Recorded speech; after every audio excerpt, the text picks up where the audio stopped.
Thomas Doyle recites the months of the year backwards during an evaluation of his thinking skills. August. The 66-year-old retired professor was diagnosed with dementia and Parkinson's disease 4.5 years ago, but he noticed symptoms before that.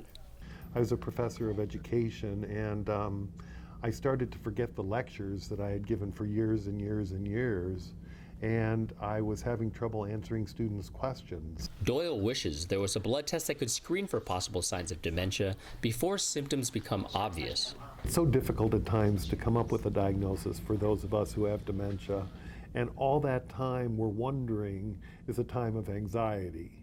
And if we could cut back on the amount of time that it takes to get a diagnosis, it would be absolutely wonderful. Scientists are closing in on that long-sought goal. On Monday, researchers released new results from experimental blood tests, including one that seems 88% accurate at indicating Alzheimer's risk. We're still a few years out before it may be available in the clinic. However, today we are closer than we thought we would be just a few years ago.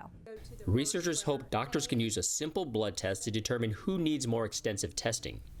Current tools such as brain scans and spinal fluid tests are too expensive or impractical for such screening. This means we can now look to intervene with clinical trials, experimental treatments, at a time well before these changes have occurred in the brain, and perhaps when we can prevent their change. Researchers are trying to target dementia at its earliest stages to prevent the formation of amyloid, a protein that clogs the brains of people with Alzheimer's. Thomas Doyle believes a blood test could have made a big difference. That would have simplified my life so much, and it would have led them to a treatment plan that probably would have been most beneficial to me at that point and would have helped me in the future.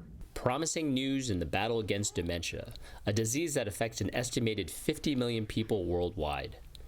Terry Che, Associated Press.